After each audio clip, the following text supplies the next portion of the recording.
Pastor Praveen పగడాల మృతిపై అనుమానాలు కొనసాగుతున్నాయి. ఓవైపు ఇంకా పోస్ట్ మార్టం రిపోర్ట్ ఇంకా రాలేదని తూర్పుగోదావరి జిల్లా ఎస్పీ నరసింహ కిషోర్ స్పష్టం చేస్తుండగా, మరోవైపు సోషల్ మీడియాలో తప్పుడు పోస్టులు కంటిన్యూ అవుతున్నాయి. వాటిపై చర్యలు తప్పవని ఎస్పీ వార్నింగ్ ఇచ్చారు. అయినా క్రైస్తవ సంఘాలు మాత్రం ప్రవీణ్ది హత్యే అని వాదిస్తున్నాయి. మరోవైపు కోర్టులో కేసు నడుస్తోంది.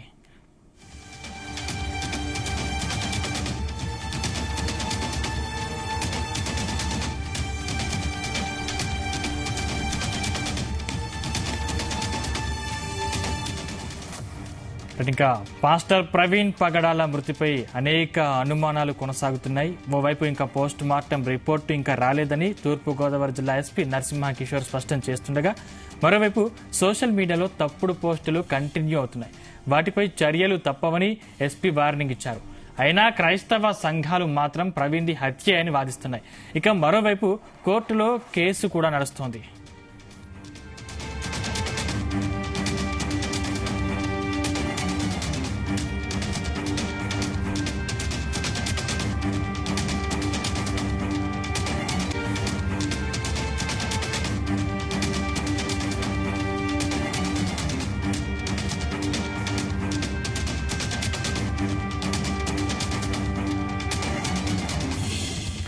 ఇంకా ఈ నేపథ్యంలో మనతో మాట్లాడేందుకు అమెరికా నుంచి రాజు బోడ సిద్ధంగా ఉన్నారు.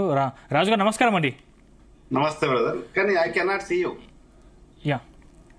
అంటే ఇప్పుడు పాస్టర్ ప్రవీణ్ మృతిపై కొనసాగుతున్న అనుమానాలు ఇంకా పోస్ట్ మార్టం రాలేదని చెప్తా ఉన్నారు. అంటే మీరు ఇంకా ప్రవీణ్ ఖచ్చితంగా హత్య అని మీరంటున్నారు, కాకపోతే అది యాక్సిడెంట్ అని మిగతా వారు అంటున్నారు. ఇందులో ఏది నిజం ఏది అబద్ధం, అసలు ఇది హత్య అని మీరెలా చెప్తున్నారు? నేను ఎలా చెప్తున్నాం అంటే, కొన్ని నాకు ఇన్ఫర్మేషన్ వచ్చింది, దాంతో పాటు కామన్ సెన్స్ అనేది కూడా మనకి ఉంటది కదా. సో ఇప్పుడు నా ముఖం నవ్వుతుందా ఏడుస్తుందా అని మీరు చెప్పగలుగుతారు కదా. నేను డిఫరెంట్ గా చెప్పినా కానీ నేను ఏడుస్తున్నా అంటే మీరు ఇప్పుడు మీరు నమ్మరు కదా. అలా లేదు కదా, మీ ఫేస్ అలా లేదు కదా. అంటే నేను నోరుతో చెప్పకుండా you can sense certain things కదా. కానీ చూసింది వేరు, చెప్పడం వేరు కదా. అదే బ్రదర్, చెప్పడం అంటే వాళ్ళు నిజం చెప్తే సంతోషం, కానీ వాళ్ళు ఏమంటారు, ఏం మారుస్తున్నారు కదా. దొంగ నేరం చేసిన వాళ్ళు తప్పించుకునే ప్రయత్నం చేస్తున్నారు కదా. సో కాబట్టి అయినప్పటికీ మనం గ్రహించగలుగుతాం అక్కడ సిచ్యువేషన్ ఏముంది అనేది. అతి చిన్న పిల్లలు కూడా, జంతువులు కూడా గ్రహించగలుగుతాయి. ఎందుకంటే that is the same consciousness or the universal consciousness pervades everywhere. కాబట్టి ఇది కొంతమంది అయితే కళ్ళు చూసి లేకపోతే వాళ్ళ ఫేస్ చూసి మొత్తం వాళ్ళ జాతకం మొత్తం చెప్తారు. సో అది ఈజీగా చెప్పొచ్చు ఇక్కడ హత్య అనడానికి. కొన్ని చెప్తా ఎగ్జాంపుల్. మీరు చెప్పండి, మీ జీవితంలో ఎప్పుడైనా మీరు కానీ మీకు తెలిసిన వాళ్ళు కానీ యాక్సిడెంట్ అయ్యి ఒక వెహికల్ వచ్చి మీద పడుకొని ఎట్లుంటుందో మీరు చెప్పండి. ఒకసారి మళ్ళీ చెప్పరా, అర్థం కాలేదు. ఇప్పుడు అక్కడ ఎక్కడైతే కొవ్వూరు టోల్ గేట్ దాటినాక అక్కడ దొరికింది కదా శవం, ఆ యొక్క నయారా పెట్రోల్ బంక్ దగ్గర, రైట్? సో అక్కడ ప్రవీణ్ బ్రదర్ మీద బండి వచ్చి పెట్టినట్టుందా? అది యాక్సిడెంట్ అయితే అట్లా ఉంటది ఎక్కడన్నా ఈ ప్రపంచం? అంటే సీసీటీవీలకు సంబంధించి అలా లేదు కదండి. అంటే రక్త మార్గులు కూడా ఎక్కడ కనిపించలేదు. సీసీటీవీ అంటుర్రా, డెడ్ బాడీ అంటుర్రా? సార్, డెడ్ బాడీకి సంబంధించి కూడా రక్తపు మడుగులు ఉన్నట్టు అక్కడ ఉన్నాయి. ఆ ప్లేస్ మీరు రక్తం లేదని మీరు కొన్ని వీడియోలు, మేము కూడా కొన్ని వీడియోలు చూసాం.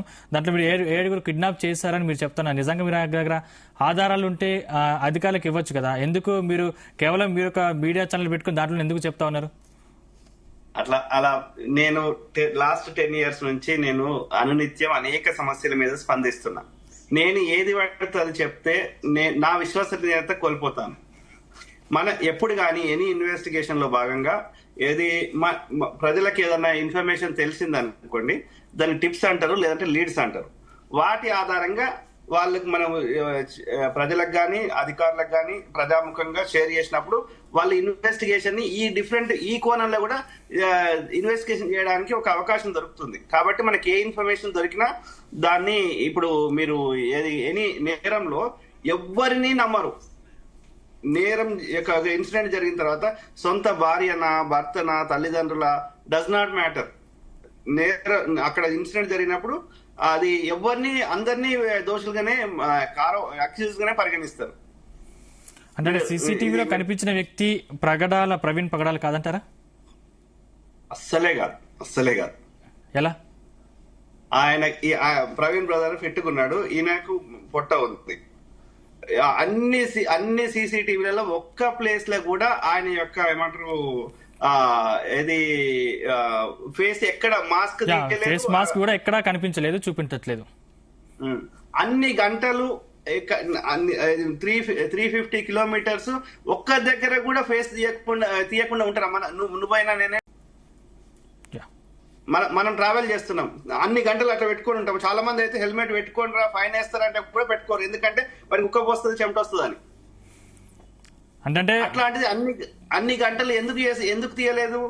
అది కూడా ఇంకా ఇది చలికాలం కూడా కాదు, ఎందుకంటే ఏది ఆ యొక్క తన ఐడెంటిటీని హైడ్ చేయడానికి. అంటే మద్యం సేవించినప్పుడు గుర్తుపట్టకుండా కూడా మనకు ఫేస్ మాస్క్ పెట్టుకుంటారు కదండి. మద్యం సేవించి దయచేసి మీకు తెలిసిన వాళ్ళు ఎవరన్నా, మద్యం అలవాటు ఉన్న వాళ్ళు ఎవరన్నా ఒకసారి ఒక 20 కిలోమీటర్లు లేకపోతే ఒక 40 కిలోమీటర్లు నడపానండి తాగి. నేను రాసేస్తా, ఎక్కడో చోట పడిపోతాడు. మద్యం దాగి 350 కిలోమీటర్స్ నడిపిన చూపెట్టండి నాకు. అంటే మోతాదులో తీసుకుని ఉండొచ్చు. ఎంత తీసుకున్నా మీరు ఎక్స్పర్ట్ని అడగండి, సైకాలజిస్ట్ని అడగండి, పోలీస్ అధికారి ఇన్వెస్టిగేషన్ అధికారిని అడగండి. తాగిన తర్వాత అన్ని కిలోమీటర్లు స్టేబుల్ గా నడపలేరు. కానీ చనిపోయినప్పుడు డెడ్ బాడీ దగ్గర హెల్మెట్ అలానే ఉంది కదా, ఆ హెల్మెట్ చూసి ప్రవీణ్ పగడాలి అనుకోవచ్చు కదా. హెల్మెట్ చూసి ప్రవీణ్ పగడాలి అనుకోవచ్చు. ఆ డెడ్ బాడీది ప్రవీణ్ పగడాలనే ఆయనకు తెచ్చి అన్ని పెట్టేసారు. ఆయనను చంపి వేరే దగ్గర చంపి కారులో తీసుకొని వచ్చి అక్కడ పెట్టిర్రు. సో ఆయన బండిని కూడా వేరే ట్రక్ లో తీసుకొని వచ్చి ఆయన మీద పెట్టిర్రు. నిజంగా అంటే చంపాల్సిన అవసరం ఏముంది? చంపిన వారు ఎవరు అసలు మీకు తెలుసా? మనకు వచ్చిన సమాచారం మేరకి చంపిన వారు ఎవరు అంటే A1 చిన్నజీయర్ స్వామి, అంటే మాస్టర్ మైండ్ చంపించిన వాళ్ళు ఐడియా. A2 వచ్చేసి అమిత్ షా. కానీ ఆ యొక్క గ్రౌండ్ లో ఎగ్జిక్యూట్ చేసింది మాత్రం బీజేపీ ఎంపీ భూపతి రాజు శ్రీనివాస వర్మ, నరసాపురం ఎంపీ. అతను యొక్క 7 కాంట్రాక్ట్ కిల్లర్స్ ని హైర్ చేసుకున్నాడు. వాళ్ళు ఒరిస్సా, ఛత్తీస్గఢ్, రాయ్గఢ్ నుంచి అని. అంటే ప్రవీణ్ పగడాలను చంపాల్సిన అవసరం వాళ్ళకేముంది అంటే హిందుత్వ ఐడియాలజీ. గ్రాహం స్టెయిన్స్ ని చంపాల్సిన అవసరం ఏముండే ఆ రోజులలో? ఇప్పుడు నార్త్ ఇండియాలో ఎన్ని దాడులు జరుగుతున్నాయి, రోడ్ల మీద జంబి కత్తులు పట్టుకొని అమ్ముతున్నారు, అనేక మందిని చంపుతున్నారు. నేను మన దగ్గర వీడియోలు కూడా ఒక పాస్టర్ కూడా కాదు, వాళ్ళు మామూలుగా దళిత్ కమ్యూనిటీ చెందిన వాళ్ళు, జీసస్ క్రిస్టియన్ సంబంధించిన వాళ్ళు మొక్కుతున్నారు వాళ్ళ ఇంట్లో, ఎవరికి ప్రచారం చేస్తలేరు. అయినా కానీ ఈ యొక్క బీజేపీ ఆర్ఎస్ఎస్ సంబంధించిన బజరంగ దళికి సంబంధించిన వాళ్ళు పోయి వాళ్ళని పొట్టు కొట్టి వాళ్ళని చంపేస్తామని బెదిరిస్తే ఆయన అన్ని పారేశాడు. సో అరాచకం నడుస్తుంది, వాళ్ళ ఐడియాలజీకి భిన్నంగా ఉంది. దళితులు దాదాపు ఒక 20% దాకా రీచ్ అవుతున్నారు, 15 to 18 or 20%. వీళ్ళందరూ యొక్క హిందుత్వం కాకుండా పోతారని వాళ్ళకు బాధ ఉంది. సో అందుకని టార్గెట్ చేస్తున్నారు. అంతెందుకు, నాకు తెలిసిన ఆర్ఎస్ఎస్ వ్యక్తి ఒక బ్రాహ్మణ్, సో నాతో అంటాడు, అరే నిన్నే దశావతారంగా మేము పరిగణిస్తాము అంటే కూడా అంబేద్కర్ గారు ఏది బుద్ధిజంలోకి వెళ్ళిపోయిందని ఆయన తిడుతున్నాడు నా ముందట. అంటే చిన్నజీయర్ స్వామి గారు ఎక్కడ కూడా హత్య ఆరోపణల మీద ఎప్పుడు కూడా ఎటువంటి సందర్భంలో కూడా ఇరుక్కోలేదు. ఫస్ట్ టైం మీరే ఆరోపణలు చేస్తున్నారు. అంటే నిజంగా చిన్నజీయర్ స్వామి అంటే మీకు పడట్లేదా? నాకెందుకుంటది బ్రదర్, నాకు వ్యక్తిగతంగా ఆయనతో ఎందుకుంటది. నేను ఒకసారి షికాగోలో మా ఫ్రెండ్ బిగ్ ఫాలోవర్ చిన్నజీయర్ స్వామికి. ఆ చిన్నజీయర్ స్వామి వస్తే షికాగోలో మా ఫ్రెండ్ వాళ్ళ ఇంట్లోనే ఉంటాడు. నేను అక్కడ షికాగోలో అతన్ని మా ఫ్రెండ్ తీసుకొని పోతే కలవడానికి అందరు వచ్చిండ్రు. నేను చెప్పేది ఒక 15-20 years బ్యాక్ అనుకుంటా. సో అందరు వస్తే 8 o'clock చుట్టుపక్కల షికాగో ఇలినాయ్ స్టేట్, ఆ చుట్టుపక్కల అన్ని స్టేట్స్ నుంచి ఒక 20 మంది దాకా వచ్చిండ్రు. 8 o'clock వస్తే నైట్ 11 అయింది. కొందరైతే ఇంకా 4 o'clock కూడా వచ్చారు. నైట్ 11-12 అయినా ఆయన తిరుపతి ఎవరో ఫోన్ల మీద ఉన్నాడు కానీ కిందికి వచ్చి ఒక్కసారి ఒక 2 నిమిషాలు హాయ్ ఇట్లా బ్లెస్సింగ్ ఇస్తే వెళ్ళిపోతారు కదా. సో ఒక్క నిమిషం కూడా రాలే. నైట్ 11 దాకా ఉండి అందరు వెళ్ళిపోయారు. సో నేను మినియాపోలిస్ లో ఉంటా. సో మినియాపోలిస్ లో వచ్చిండు, అదేంది ఆ యొక్క ఒక 200 మందికి వెంకటేశ్వర కళ్యాణం చేసి ఒక్కొక్కరి దగ్గర $200 చొప్పున ఒక 20 ఏళ్ల కిందనే ఒక $40,000 తీసుకొని వెళ్ళిపోయారు. So they are commercial. సర్వసంగ పరిత్యాగి అన్న చిన్నజీఆర్ స్వామి గారికి ఎందుకు 1000 కోట్లు ఉంటాయి ఆయన జిఆర్ ట్రస్ట్ మీద? ఆలోచించండి. అంటే ఒకవైపు ఇన్వెస్టిగేషన్ కొనసాగుతుండగానే మీరు ఇటువంటి ఆరోపణలు చేయడం కరెక్ట్ అంటారా? కరెక్ట్ అంటారు అంటే దాన్నే ఏమంటారు అంటే లీడ్స్ లేదా టిప్స్ అంటారు. ఈ అమెరికాలో అయితే టిప్స్ అంటారు, ఇండియాలో లీడ్స్ అంటారు. ఎలాంటి ఇన్ఫర్మేషన్ ఉన్నా షేర్ చేస్తే ఏమవుతుందంటే ఇంకా షేర్ చేసే ఉద్దేశం ఏంది, మాట్లాడే ఉద్దేశం ఏంది? ఈ విచారణ ఇది నిష్పక్షపాతంగా జరగాలి, దోషులకు శిక్షలు పడాలి, ఇంకెవరు కూడా బలి కావద్దు అనేది మన యొక్క చెప్పే ఉద్దేశం. ఇన్ఫర్మేషన్ వచ్చినప్పుడు షేర్ చేస్తే తప్పేముంది?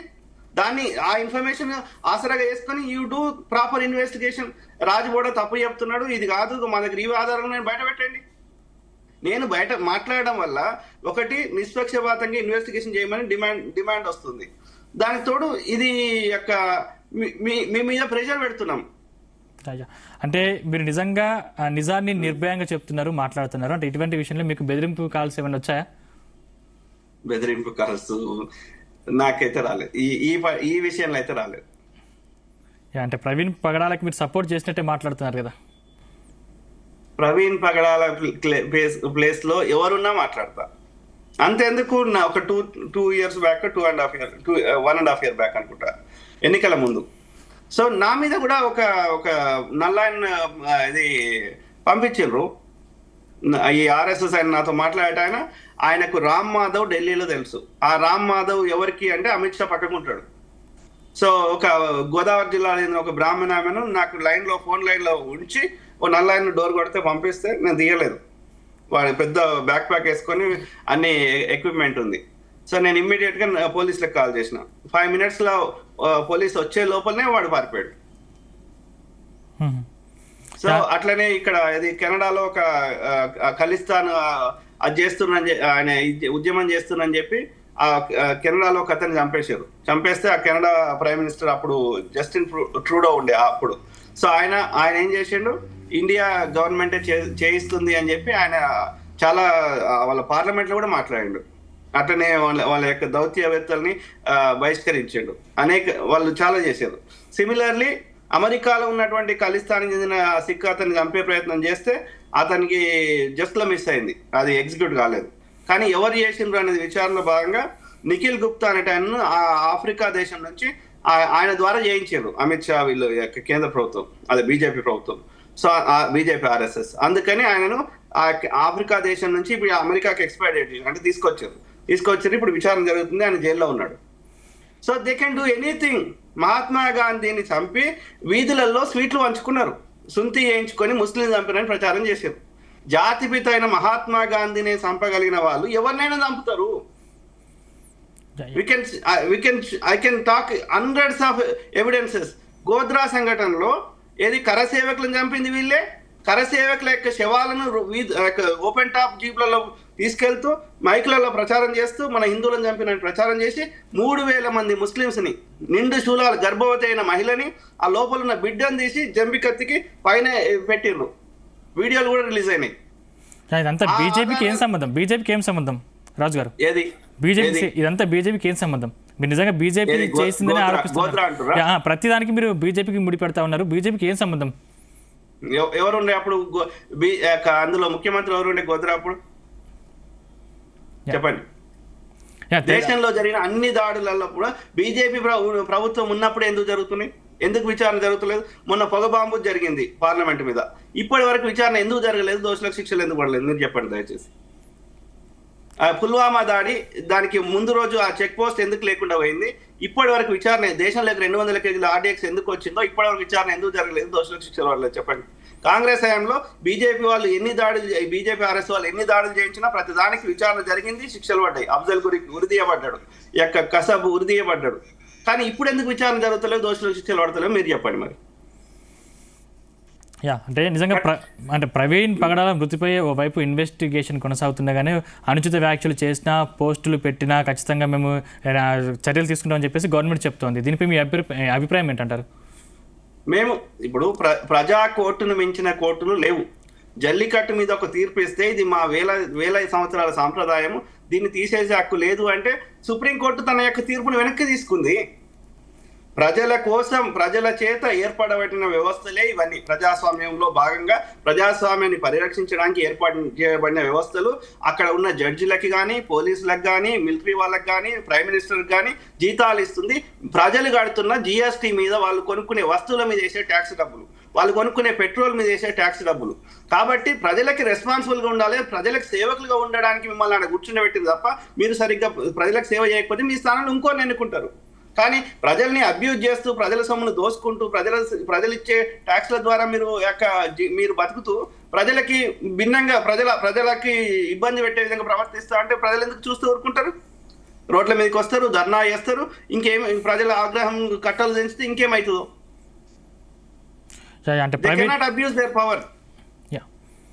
అంటే ప్రవీణ్ మృతిని క్రైస్తవ సంఘాలు రాజకీయం చేస్తున్నాయి, రాజకీయంగా వాడుకుంటున్నాయి అనే విమర్శలు కూడా వస్తున్నాయి. ఏం చెప్తారు దాని మీద? అస్సలే కాదు. న్యాయం చేయమని అడగడము అది ఎట్లా రాజకీయం అవుతుంది, ఎట్లా మత విద్వేషాలు రేపడం అవుతుందో దయచేసి అది మీడియా సంస్థల వాళ్ళు కానీ, ఎవరైతే పోలీస్ అధికారులు కానీ చెప్పండి. అతన్ని చంపి మీరు లేని హిందూ ముస్లిం ఈ మతాల మధ్యలో చిచ్చు పెట్టే ప్రయత్నం చేస్తారు. ఈ ప్రవీణ్ పగడాల బ్రదర్ చనిపోక ముందు ఈ మతం రిలేటెడ్ టాపిక్ ఎవరు మాట్లాడారు? ప్రజా సమస్యల మీద తప్ప. ఈ చంపి మీరు ఏది మత కల్లాలు సృష్టిస్తుంటే కనీసం ఇక ఇట్లాంటివి ఇంకా కావద్దు అని చెప్పి, మత కల్లాలు జరగొద్దు అని చెప్పి న్యాయం చేయమని అడగడము మత కల్లోలమా? అంటే క్లియర్ కట్గా అది యాక్సిడెంట్ అని అక్కడ రుజువైంది, అంటే తెలుస్తూ ఉంది కదా. మీరు మత కల్లా సృష్టించడానికి కేవలం మీరు హత్య అని మీరు ఆరోపిస్తున్నట్టు క్రైస్తవ సంఘాలు ఆరోపిస్తున్నాయి కదా.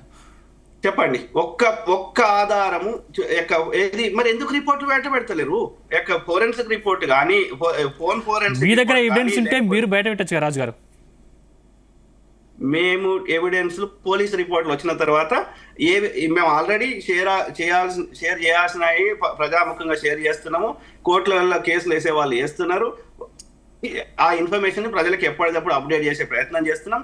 ఇంకా అవి కాకుండా వాళ్ళు పోలీసు వాళ్ళు ఏవైతే రిపోర్ట్లు పెడతారో అవి మనకున్న సమాచారానికి భిన్నంగా ఉంటే ఇంకా ఫర్దర్గా దాన్ని ఎక్కడ పెట్టాలో, ఎప్పుడు పెట్టాలో తప్పకుండా పెట్టడం జరుగుతుంది. అంటే ఒకవేళ ఇది యాక్సిడెంటే అని తేలితే మీ రియాక్షన్ ఏంటి? యాక్సిడెంట్ అని వాళ్ళు చేసే ప్రయత్నం చేస్తున్నారు. పోలీసు వాళ్ళు 2 సార్లు ఇంటర్వ్యూకి వచ్చారు. ఆ ఎస్పీ గారు, అట్లనే సెకండ్ టైం ఐజీ గారు వాళ్ళు యాక్సిడెంట్ రిలేటెడ్ అనడానికి ప్రూవ్ చేసే విధంగా అట్లా ఆ నరేటివ్ చెప్తున్నారు తప్ప ఆ కాన్ఫ్లిక్ట్ బండి వచ్చి అతని మీద ఎట్లా వండుకున్నది అంటే పోలీసులకు మేము ఇన్వెస్టిగేషన్ చేస్తున్నాం అంటాడు. పోస్ట్ మార్టం రిపోర్ట్ అడిగితే మాకు ప్రైమరీ వచ్చింది, ఇంకా ఫుల్ రిపోర్ట్ రాలేదు అంటాడు. కానీ అందులో ఏముందో చెప్పడు మళ్ళా. సో అంటే ఇక్కడ ఏమర్థమవుతుంది? ఆ పైనుంచి వాళ్ళకి ఆదేశాలని పోలీసులు అనే వాళ్ళు నిమిత్త మాత్రులు, వాళ్ళకి పైన వాళ్ళు చెప్పింది వినకపోతే వాళ్ళని ట్రాన్స్ఫర్ చేస్తారు, లేకపోతే సస్పెండ్ చేస్తారు, లేకపోతే ఇంకా అయితే చంపేస్తారు కూడా. కాబట్టి వాళ్ళ యొక్క ఆత్మరక్షణ కోసం వాళ్ళు పై అధికారులు పైన ఉన్నటువంటి వాళ్ళు ఏం చెప్తే అది వింటున్నారు అనేది మనకు అర్థమవుతుంది. సో రేపు యాక్సిడెంట్ అని వస్తే ఎందుకు కూరుకుంటారు? ఆ రిపోర్ట్లని బయట పెట్టాల్సిందే. అందులో ఇక రీపోస్ట్ మార్టం చేయమని అడుగుదామంటే ఆ పోస్ట్ మార్టం రిపోర్ట్ ఇస్తలేరు, బాడీ మొత్తం ఫుల్ డీకంపోజ్ అయ్యేంత వరకు.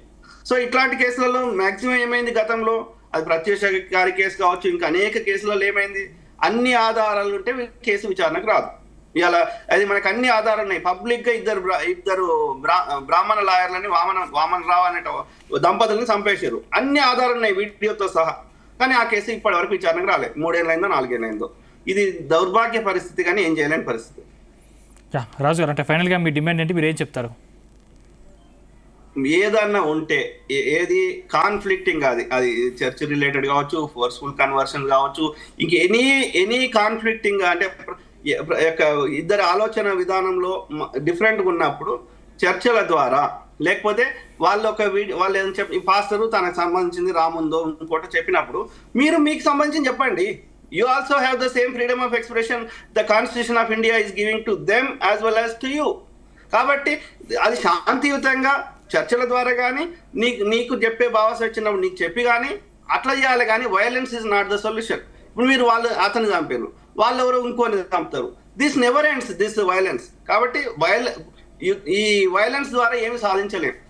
పీస్ఫుల్గా డెమాన్స్ట్రేషన్ ద్వారా కానీ, వాయిస్ ద్వారా కానీ మనం ప్రజాస్వామికంగా శాంతియుతంగా ప్రతి సమస్యకు పరిష్కారం కనుక్కోవచ్చు. అది అది నేను violence is not the solution అని చెప్పాలని నా యొక్క సందేశం. రైట్, థ్యాంక్ యూ అండి. థ్యాంక్ యూ రాజు గారు. Thank you brother, thank you, take care, bye. Thank you.